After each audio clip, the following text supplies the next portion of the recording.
नमस्कार दोस्तों। मध्य प्रदेश में सरकारी विद्यालयों के जो हालात हैं वो किसी से छिपे हुए नहीं हैं, क्योंकि आए दिन न्यूज़पेपर और समाचार चैनलों में के माध्यम से मध्य प्रदेश के सरकारी विद्यालयों की हालात को दिखाया जा रहा है। अभी हाल में ही समाचार पत्र में एक न्यूज़ प्रकाशित हुई, जिसकी जानकारी आपसे साझा करना चाहती हूँ। मध्य प्रदेश में शिक्षकों की कमी से सरकारी विद्यालयों में शिक्षा का हाल बेहाल है। विद्यालयों में करीब 70,000 पद खाली हैं। वहीं 1,275 विद्यालय ऐसे हैं जहां शिक्षक ही नहीं हैं। साथ ही 6,858 विद्यालय ऐसे हैं जो केवल एक शिक्षक के भरोसे चल रहे हैं। ये ही बच्चों को सभी विषय पढ़ाते हैं। ऐसे में यहाँ किस गुणवत्ता की शिक्षा दी जा रही होगी, इसका अंदाज़ा आसानी से लगाया जा सकता है। प्रदेश के सरकारी विद्यालय में प्रतिवर्ष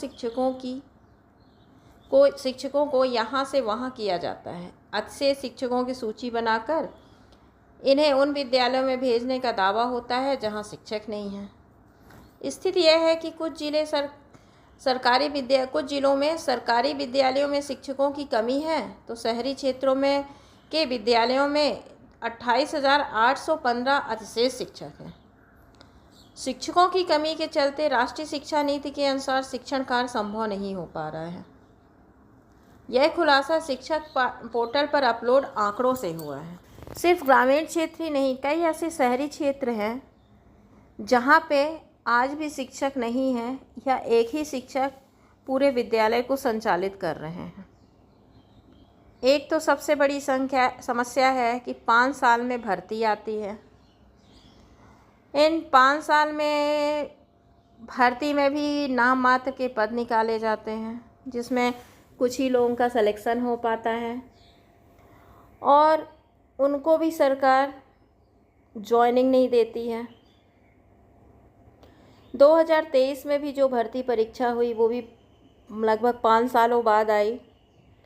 उसके बाद नाम मात्र के पद 70,000 पद खाली, वर्ग 1 के 36,000 पद खाली हैं। स्कूल विभाग और स्कूल शिक्षा विभाग और जनजाति विभाग को मिलाकर, फिर भी दोनों को मिलाकर पद कितने आ रहे हैं? 5,000।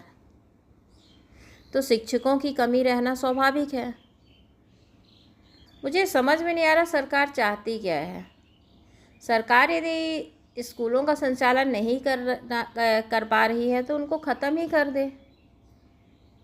वैसे भी सरकारी विद्यालय सरकार का वोट बैंक तो है नहीं। वहाँ तो गरीबों के बच्चे जाते हैं जिनके पास पैसे नहीं होते हैं कि वो प्राइवेट विद्यालय में जा सकें।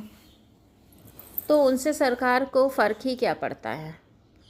यदि सरकार को फ़र्क पड़ता तो परीक्षा चयनित उम्मीदवारों को वेटिंग न देके उनको भर्ती देती और अतिथि शिक्षक व्यवस्था भी ख़त्म करती, क्योंकि अतिथि शिक्षक व्यवस्था एक वैकल्पिक व्यवस्था है। यदि आपके पास विकल्प उपलब्ध नहीं है तो, पर यदि आपके पास सरकार के पास विकल्प उपलब्ध हैं, चयनित उम्मीदवार हैं 2-2 परीक्षा पास करके, तो सरकार पद वृद्धि करके उनको भर्ती दे दे, जिससे बेरोजगारी की समस्या का भी समाधान हो और शिक्षकों की कमी भी पूरी हो और छात्रों को भी गुणवत्तापूर्ण शिक्षा मिल सके।